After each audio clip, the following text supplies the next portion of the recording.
instantly claiming central territory. This pawn thrust establishes dominion and opens lines for rapid piece development. Developing the knight to a flexible outpost immediately contests central space and prepares for queenside expansion, a sound beginning for black's reply.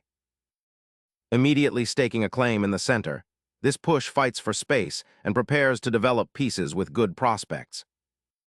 Preparing the fianchetto creates dynamic pressure on the long diagonal, potentially challenging white's central control.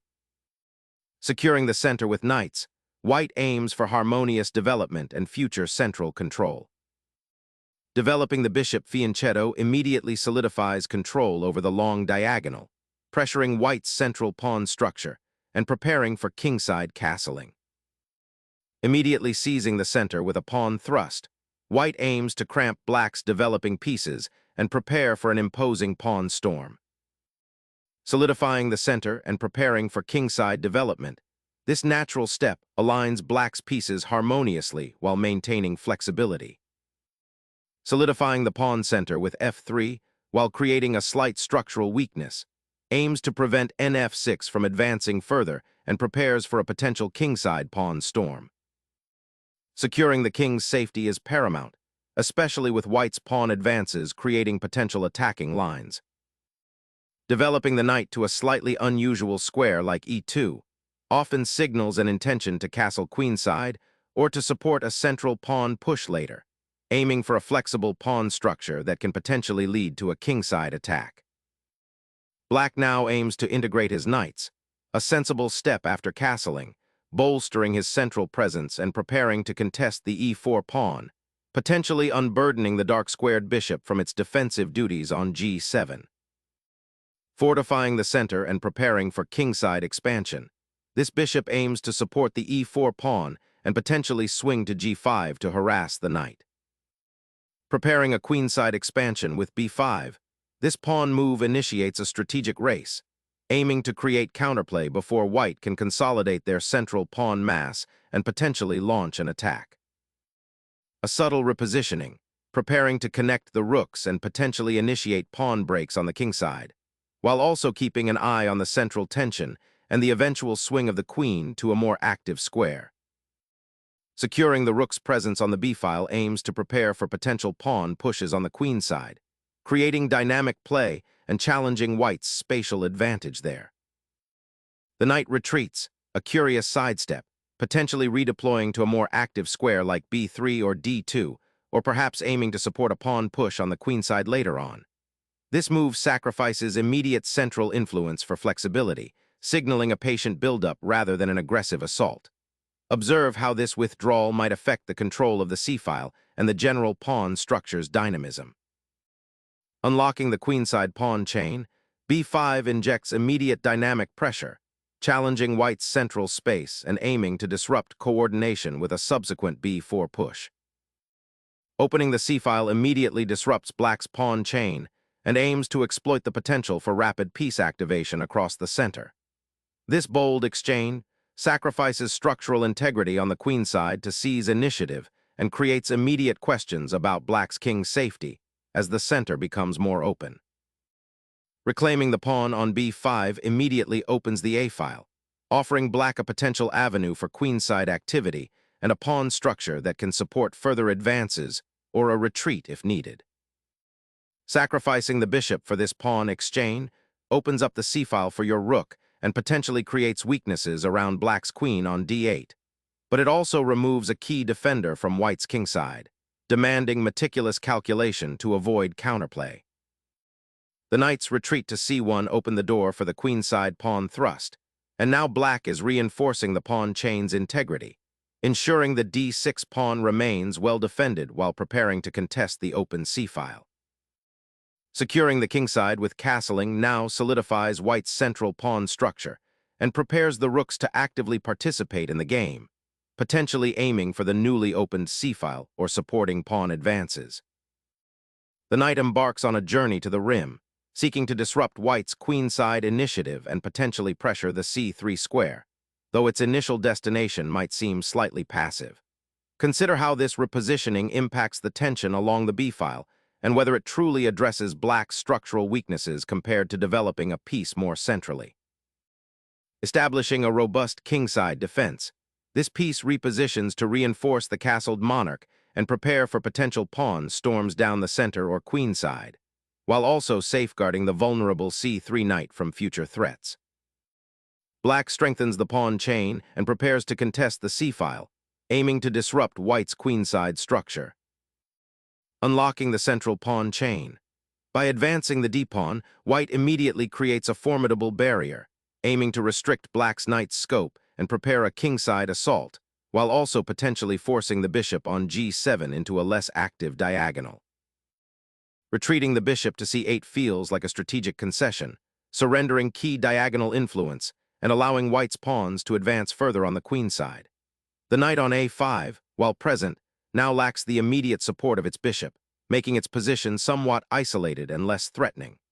This maneuver prioritizes the pawn structure on the queenside over active piece play, potentially leading to a more passive game for black where white enjoys a comfortable space advantage. The pawn advances to a3, aiming to solidify the queenside pawn structure and prevent black's knight from hopping into b3, simultaneously creating a subtle potential escape square for the king if needed. Black's advance on c5 is a decisive bid to contest the central pawn structure and unlock the bishop on c8. This creates a direct confrontation on the queenside, aiming to disrupt white's spatial advantage and potentially open lines for counterplay. By pushing forward, black challenges white's pawn chain and signals an intention to fight for control of the d4 square, which has been a key point of contention. This pawn move also activates the dormant queenside pieces, preparing them for action along the newly formed central front.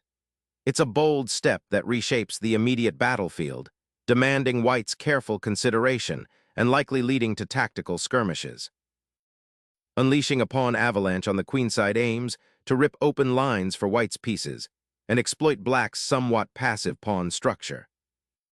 Embracing the ensuing pawn storm, black initiates a calculated exchange, liberating the b-file and aiming to disrupt white's pawn structure for dynamic counterplay rather than succumbing to the cramped queenside. Opening the file for the rook now dramatically changes the character of the queenside, creating immediate pressure and a dynamic challenge for black to defend their structure against an increasingly active white major piece.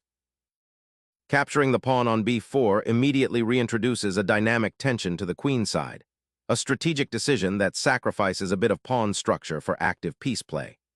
This bold choice aims to disrupt white's queenside expansion and create immediate counterplay, a testament to black's willingness to embrace tactical complications rather than settling for passive defense.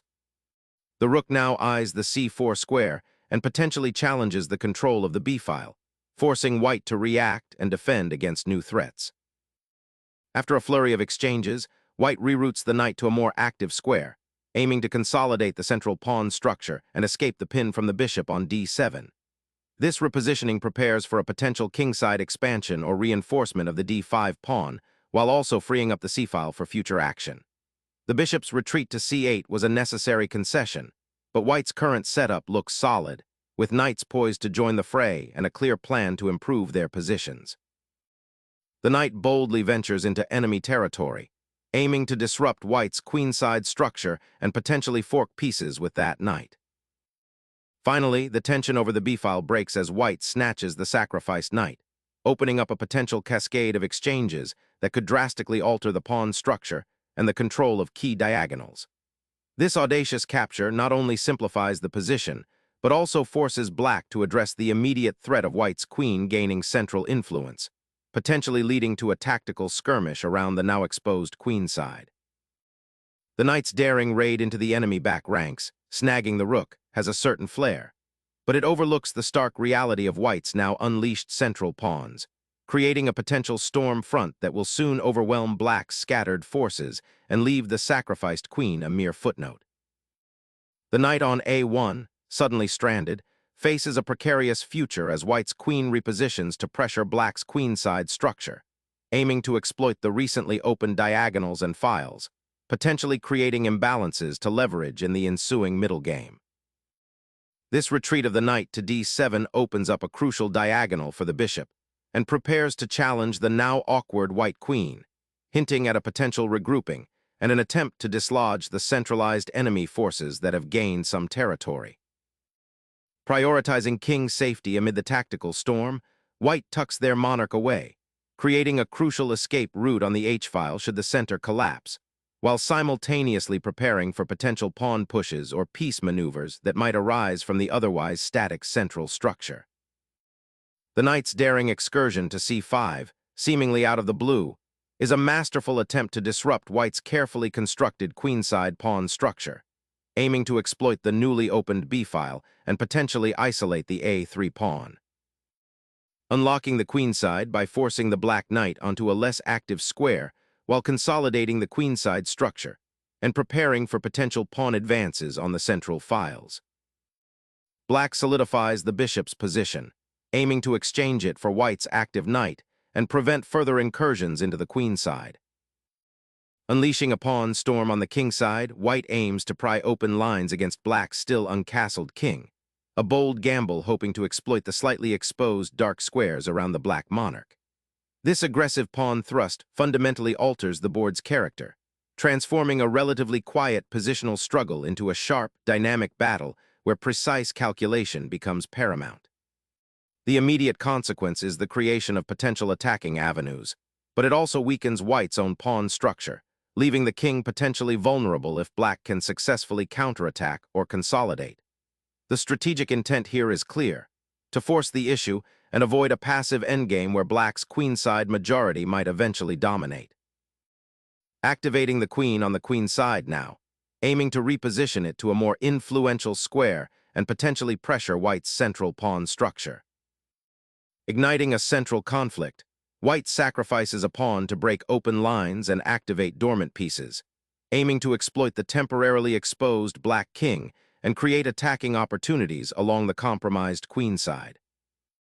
Challenging the queen's central placement and aiming to disrupt white's coordination, this knight repositions to a surprisingly active outpost on b3, creating a powerful attacking spearhead against white's queenside and potentially eyeing the vulnerable d2 square. White embraces the knight exchange, simplifying the position and aiming to activate their remaining pieces. This decision at this juncture signals a commitment to navigating the ensuing middle game with fewer complex interactions, potentially leading to a more controlled and strategic battle. The hope is to gain an advantage in space and piece activity from the resulting pawn structure and open files, while also diminishing black's immediate tactical threats stemming from their active knight on b3. Re-establishing the queenside tension, this recapture is a vital piece of black's counterplay, forcing white to commit their rook and opening lines that can now be exploited. Reclaiming initiative on the queen's diagonal, white aims to redeploy the queen to a more active square, potentially supporting a pawn push or preparing for future exchanges, all while maintaining pressure on black's somewhat exposed queenside rook. Emerging from a tangled pawn structure, the knight on e4 creates immediate discomfort, aiming to exploit the overextended white king and the weakened dark squares around it. Aggressively contesting the d-file while simultaneously reinforcing the central pawn advance is the core idea behind this maneuver, aiming to open lines and disrupt black's cohesive structure. The bishop anchors itself on a crucial diagonal, eyeing potential breakthroughs and reinforcing its dominion over the center after white's pawn advances. Unleashing a pawn storm on the kingside, white intends to disrupt black's defensive structure and open lines towards the enemy monarch, a bold gamble given the exposed nature of his own king. The king's shelter, previously a bastion of safety, now faces immediate siege as the e-pawn's advance rips open avenues of attack. Launching a pawn storm here, white aims to pry open the kingside and dismantle black's defenses, exploiting the slightly misplaced knight on a1. Unleashing a surprising pawn thrust, black disrupts white's cramped kingside, aiming to pry open lines and activate the entrenched bishop on c8. Challenging the bishop's domination over the long diagonal and seeking to untangle white's pieces, this move initiates a critical exchange that could reshape the central structure. The queen sacrifices herself, aiming to disrupt white's central pawn structure and create attacking possibilities on the kingside. A critical juncture is reached as white recaptures the bishop, forcing a decisive confrontation in the center, and immediately simplifying the board towards a dynamic endgame where precise calculation of piece activity and pawn structure will prove paramount. Unleashing a daring knight sacrifice, black disrupts white's defenses and opens a powerful line toward the king. Exposing the king so openly feels like a risky gambit, potentially sacrificing long-term safety for immediate piece activity. The black bishop, finally finding a safe haven on d3, liberates white's pawn structure and prepares for a decisive material advantage. Reclaiming the open e-file asserts control after the tactical exchanges, aiming to consolidate white's material advantage and prepare for a more active endgame. Unlocking a crucial diagonal for the queen, this unexpected check disrupts white's king's safety and forces the rook back, potentially setting up a tactical sequence on the newly opened lines. Unveiling a crucial defensive maneuver, the monarch seeks refuge on a more secure square, anticipating potential future onslaughts and clearing the path for allied pieces to contribute to the king's safety. Harnessing the discovered attack, black now eyes the exposed white monarch, preparing a swift reshuffle of pieces to exploit the suddenly vulnerable kingside. Unleashing the bishop to engage the central pawn chain aims to disrupt black's coordinated pieces, seeking to exploit the temporarily exposed king position, although it does open lines for black's active knight. The knight's valiant advance to the bishop's post offers a fleeting moment of tactical disruption, hoping to capitalize on the momentarily exposed king and a potentially fractured pawn structure. Pushing the pawn to g5 aims to create space on the kingside and potentially open lines for white's rook or queen to attack the black king, which appears somewhat exposed in its current position. This aggressive pawn advance forces black to react immediately and could lead to sharp tactical exchanges if black isn't careful. It also might intend to restrict the mobility of black's pieces, particularly the g7 bishop, by preventing it from finding comfortable squares or supporting central advances. Repositioning the bishop to this active square immediately prepares to contest the open g-file and offers improved defense for the castled king by creating a potential blockade. Rethinking the pawn structure, white repositions the knight to e3, aiming to bolster the kingside and prepare for a potential pawn advance or knight sortie, though the material deficit remains a significant hurdle. Strategically repositioning the bishop to challenge white's pawn structure and prepare for potential future breakthroughs, this placement also aims to disrupt white's central control and open new avenues for the remaining pieces to participate actively in the game, creating a more dynamic and fluid board presence. This pawn advance, seemingly aggressive, actually opens a diagonal for black's bishop and potentially weakens white's own kingside pawn structure, creating a strategic vulnerability for future incursions. Bringing the rook to the open file presents a clear threat to white's now exposed king, aiming to disrupt the queenside pawn structure and potentially infiltrate the enemy camp. The monarch shuffles to a slightly safer square, anticipating potential threats and preparing for a more active role in the ensuing skirmish. Opening the f-file might seem tempting to activate the rook, but it also exposes your monarch further and neglects the critical task of developing your remaining pieces. Consider how each piece contributes to defending your king versus attacking opportunities. A purely offensive approach without adequate preparation is often a path to trouble. Reactivating the knight towards the kingside, aiming to either support a pawn push or contest the open g-file, injecting new attacking potential into white's position. Opening the f-file now offers a crucial pathway for your rook to penetrate white's position and attack the weakened king. Securing the pawn with your bishop unleashes a new dimension of pressure, aiming to unravel black's slightly cramped structure. Unclenching the pawn chain and preparing to shuffle the king to a less precarious square, aiming to untangle the pieces and potentially exploit the open g-file. Unleashing the bishop to its full potential across the diagonal is the priority now, aiming to exploit the open lines and create threats against black's slightly exposed king.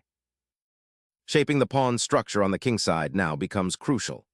Black aims to create a more active pawn chain, potentially opening avenues for their rook or even creating an outpost for their knight, while white must carefully consider how to contain this expansion and prevent any further infiltration.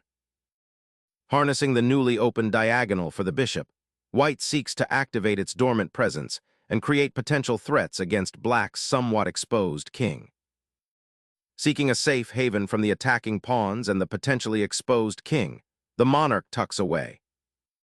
Securing the king's perimeter becomes paramount with this subtle repositioning, anticipating potential breakthroughs on the king side and preparing for a more active pawn advance later. Seeking to consolidate the kingside pawn mass and prepare for potential breakthroughs, black repositions their monarch to a more central and active square, aiming to support the d-pawn's advance and potentially coordinate with the rook on the e-file. Consolidating the bishop's influence on the kingside offers a subtle way to initiate a slow squeeze, aiming to restrict black's minor pieces further and prepare for a potential pawn advance. Bringing the rook back to the open file offers renewed pressure on white's somewhat exposed king, aiming to exploit the g-pawn's advance and potentially create mating threats down the h-file.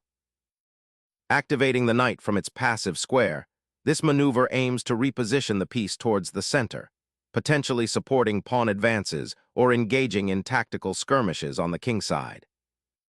Liberating that bishop from its defensive post on the third rank immediately intensifies the pressure on white's overextended pawns and opens up lines for black's rooks. Securing the open file is paramount now, forcing black to confront the direct threat to their king's safety and preventing any counterplay down that crucial central column. Unleashing the bishop from its passive post on f6 injects much-needed life into black's queenside pawn structure, a daring attempt to create dynamism amidst this closed position. Asserting dominance over the central files, the rook on c6 now directly challenges black's cramped position, aiming to disrupt any potential counterplay and prepare for a more aggressive advance. Initiating a maneuver to unblock the g-file and potentially pressure white's weakened pawn structure. Slipping the rook into the opponent's half, the aim is to probe for weaknesses on the 7th rank and potentially create diversions. Seeking to disrupt the closed structure and activate the rook.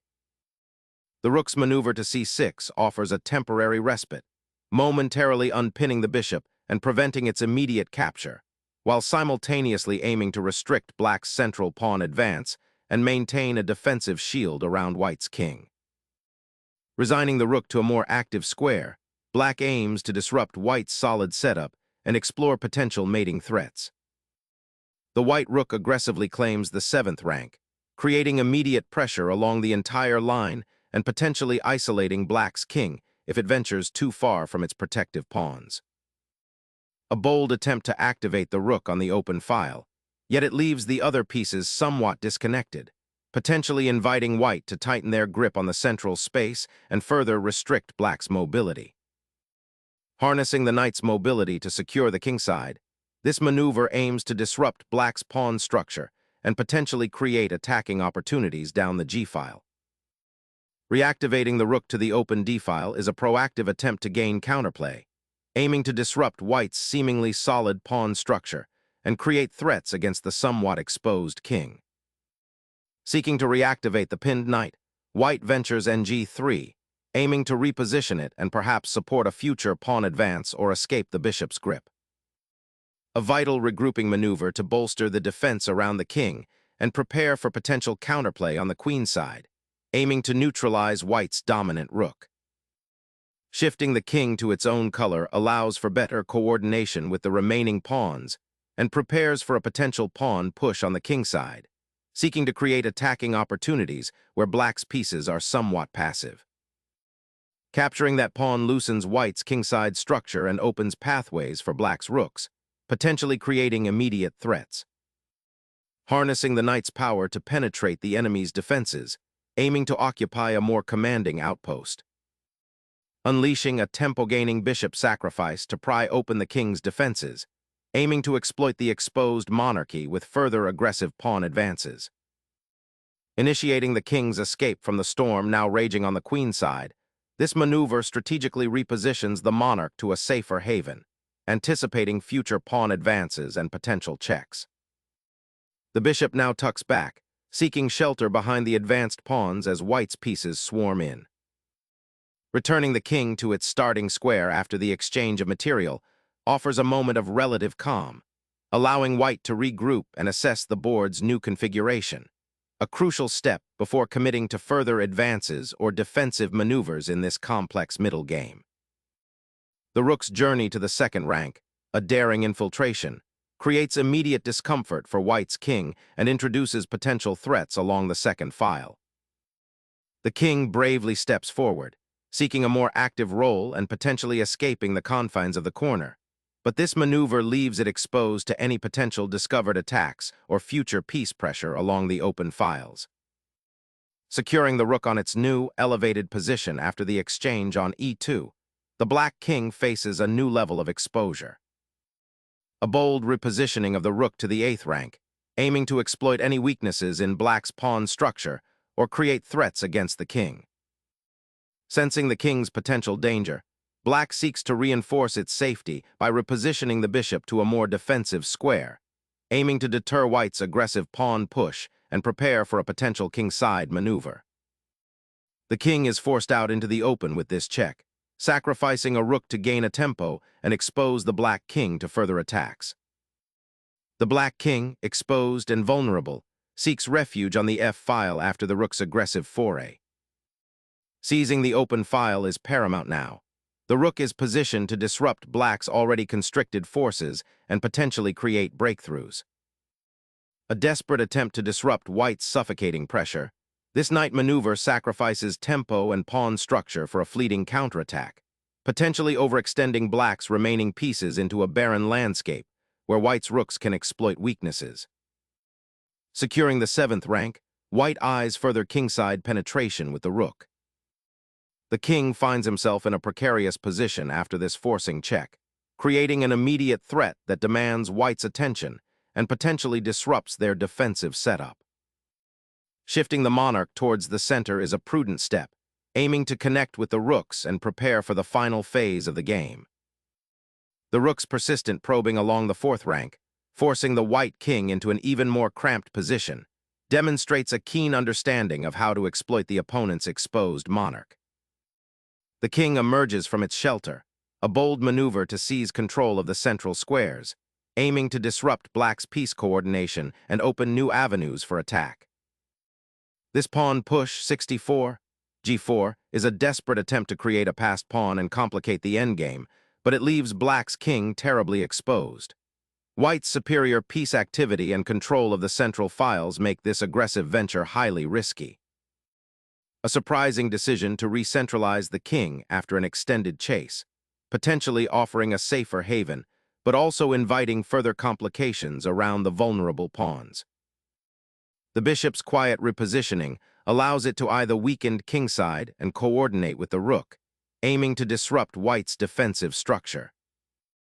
Clearing the way for the rook to join the decisive attack on the queenside pawns, aiming to unravel black's already precarious defensive structure.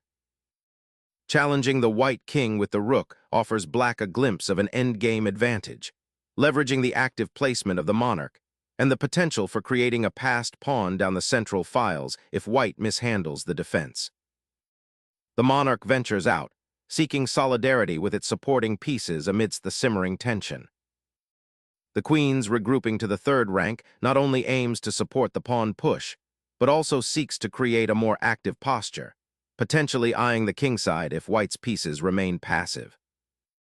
Preparing to trap the black rook by creating a fortress on the 7th rank. Bringing the rook to the 3rd rank opens up aggressive possibilities, aiming to exploit the pawn structure and threaten the exposed king. Sacrificing the rook to unleash a decisive discovered attack on the king, forcing a swift checkmate. The king, now exposed on the dark squares, faces an imminent threat of a mating net forming around it.